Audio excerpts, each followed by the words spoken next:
If you master tenses, definitely you will become a very fluent and effective user of English language. Think about suitable tenses before you speak. Do not think in your mother tongue before you speak. You will definitely get the responses automatically in your brain if you do these steps above. And finally, the best way, the most effective way, which I have been using, let us say, since my 11th standard or 12th, is the most effective: write daily diary in English. It will not take more than maximum 45 days to master the tenses, right? 45 days.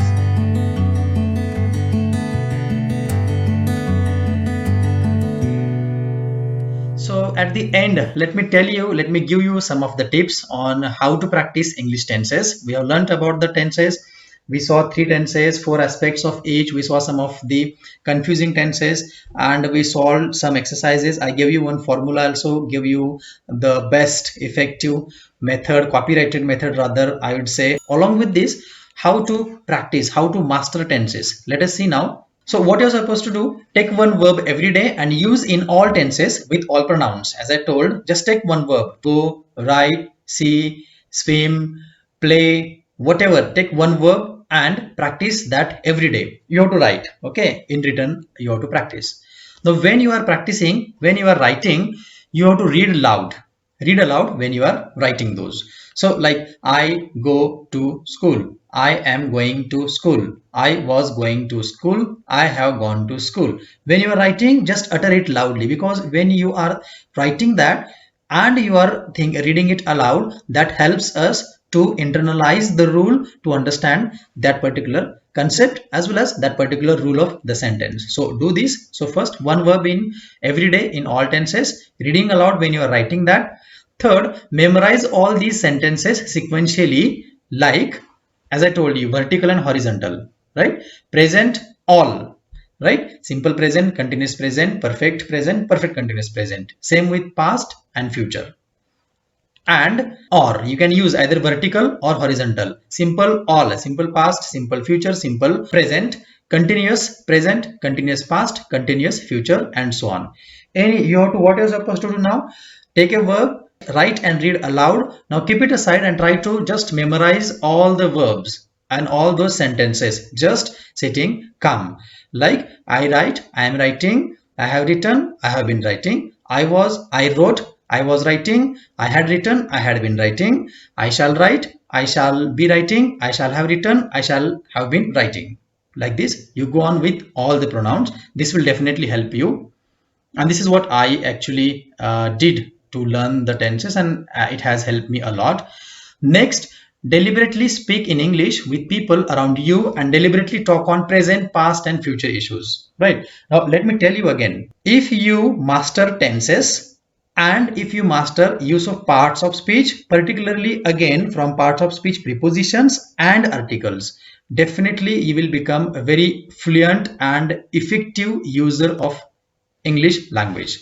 Tenses, just the problem is with tenses. Follow these ways, these tips. Definitely you will find out. How much time it will take, it depends actually on the learners. But let me tell you, it will not take more than maximum 45 days to master the tenses, right? 45 days.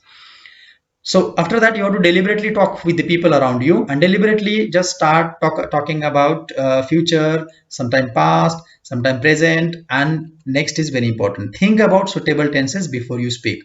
Now, when you decide to think about past, so I want to refer the immediate past, simple. I have to refer the thing which has already gone, which has already happened. So I have to refer to the past perfect. I have to talk about the future, coming future, so simple present, and so on. So it will definitely, and you will definitely get the responses automatically in your brain, right? If you do these steps above. And yes, definitely it is highlighted. It is think in English. It is very important. Do not think in your mother tongue before you speak. And I usually give the example to my students, like, how is it? Like, you want to drink apple juice and you are putting oranges in the mixture, right? And you're expecting the apple juice. What you are doing? You need apple juice, but you are putting oranges. Will apple juice come? No. What you need to put? You need to put apples, then only you will get the apple juice. Same, you want to learn English, right? But you are putting your mother tongue, you are giving inputs in your mother tongue. That will not help, right? You have to give the inputs, you have to put the apples, you have to put English deliberately. Do it with single word, single phrase, single sentence, one paragraph. Go on thinking, and that will help you definitely to improve your or internalize all those grammar rules, particularly tenses, and definitely will help you to improve your English. Look at this now. Simple present, present perfect, and simple future. These three are the most used tenses. So you have to focus on those. Simple present, most of the time we talk, most of the time we use this because we talk about the present in the present always. Present perfect, and sometimes simple future. Yes, sometimes simple past is also used, but majority of the time we use these three tenses. So focus on them more and practice them more. And finally, the best way, the most effective way, which I have been using, let us say, since my 11th standard or 12th, is the most effective: write daily diary in English. Start learning the tenses. This course is going to be much helpful to you. Along the side, just have a diary, and every day just write one page. That is enough. And deliberately write about the three tenses, right? What you did throughout the day, what you did yesterday, and what you are planning tomorrow. Simple. On one page, what you did throughout the day, what you did yesterday, and what you are planning to do tomorrow, maybe next week, next month, and so on. Just go on writing. This will definitely help you to improve your tenses, in turn your grammar, in turn your communication skills, and at the end, our final goal, to develop our personality.